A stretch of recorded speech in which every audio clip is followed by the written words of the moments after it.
My name is Gavin Evans, and this is my ranking of the It franchise from worst to best.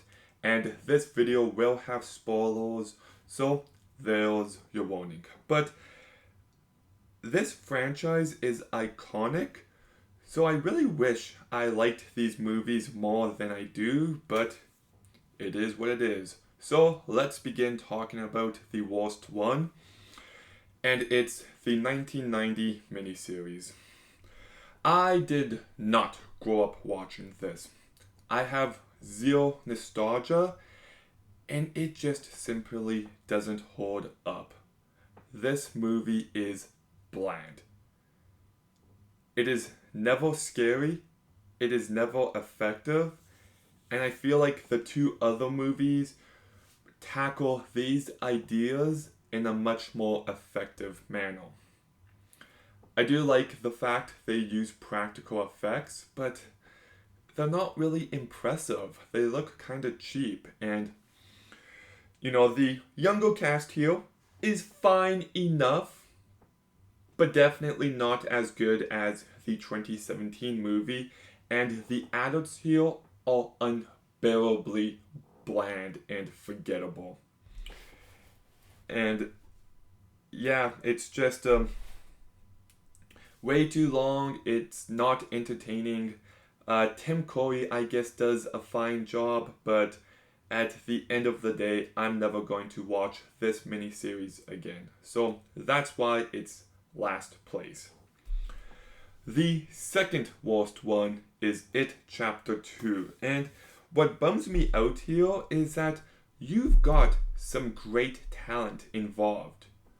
James McAvoy, Jessica Chastain, Bill Hader, and yet they don't really add anything to this movie because they're given such weak material.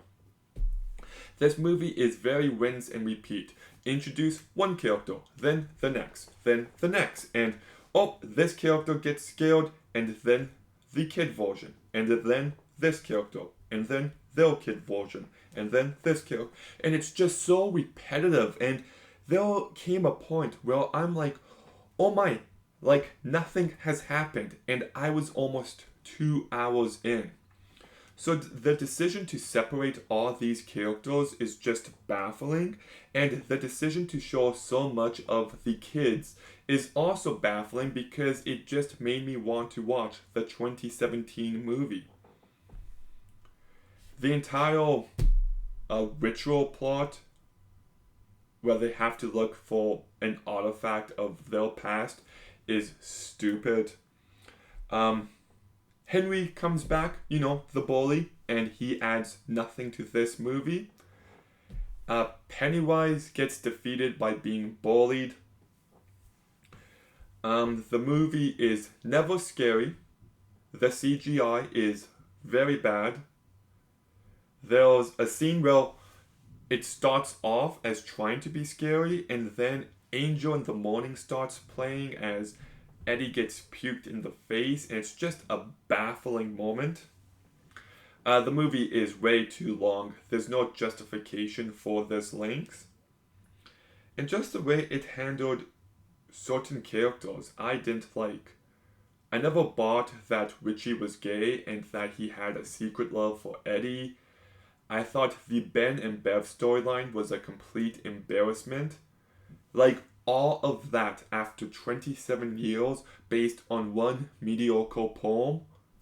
Give me a break. I don't buy that. I hate the fact that Stan kills himself, but it's for the good of the group. I hate that. I hate when movies romanticize suicide.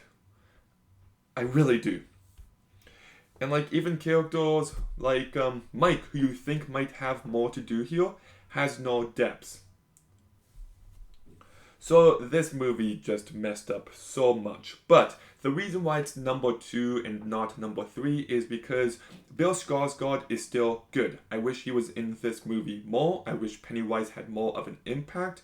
But he's still captivating to watch whenever he is on screen. That scene under the bleachers with Vicky is an effective moment.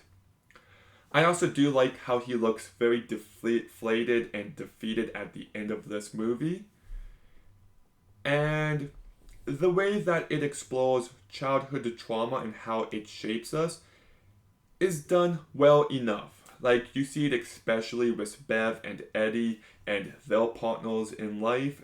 There is some expansion upon the first movie, which I'm kind of mixed on because I feel like we're going back to the same things time and time again. But finding out that Bill did fake sick, so he feels responsible for Georgie's death, did add some depth. But I also would have preferred if that was in the first movie. So it does some things well. I'd rather watch this than the 90s one because at least there's some creative ideas. I know it rips off The Thing, but I do like the scene with Stan's head. So, but it's a bloated mess. It is. But the best one, and it's easily the best one, is It, 2017. Let's begin talking about the cast. And Jaden Martell, Finn Wolfhard, Jack Dylan Grazer are so good in this movie. I actually bought them as a group of friends, and it just felt very authentic. And then Sophia Lilith, I thought did a really great job as well. And I just liked watching these characters hang out. It's a very sweet, a very funny, and a very charming movie. You know, there's one scene. It's where they all jump off the cliff and go swimming. And it captures a certain feeling of nostalgia through the music. And I wish there was more scenes like that. There's just something here about childhood innocence, despite the shit surrounding them. Like, everything with Bev and her father does have weight to it. I thought Georgie's death had way more weight to it here than it did in the 90s movie. And I liked the soundtrack.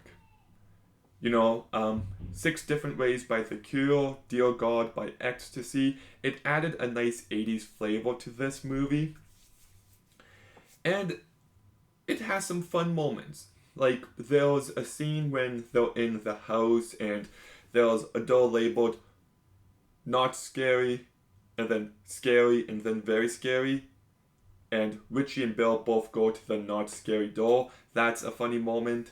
The scene with Pennywise coming out of the fridge is a very weird moment. I do get some satisfaction at the end of them defeating Pennywise. But I actually feel like the best part of all these movies is Bill finding Georgie's rain jacket and just breaking down in tears as his friends comfort him. I actually think it captures everything it's trying to do about these stories so incredibly well, about trauma and coming to terms with it and the importance of community. It's a really beautiful moment. It really is. I also do like how, you know, there's Pennywise, but like he represents certain feels to these characters. And I like how, yes, he's scary, but the characters are also going through their own stuff. And yeah, Mike and Stan do get left behind, unfortunately, and the movie does have some terrible CGI. But the movie's also not scary, and it bums me out to say that because it scared me back when I first watched it, but here, not so much. Georgie's death scene is the only moment to really get me. And even though I don't like the practical effects in the 90s, these CGI teeth just look stupid. So, no, I still just like the characters. I like spending time with this movie. It's not perfect. I got a few issues, but it's easily the most entertaining one. It's the only movie of this franchise that I own. And yeah, so that's why it's easily the best. Like, it's not even close. You can have 2 and 3 in whatever placement, but your number 1, like, has to be this movie. If it's not, you know, to each their own, but I would find it baffling. But it, How would you rank these movies? Let me know in the comments down below. Make sure you like, comment, subscribe. Stay tuned for more videos soon. And Gavin,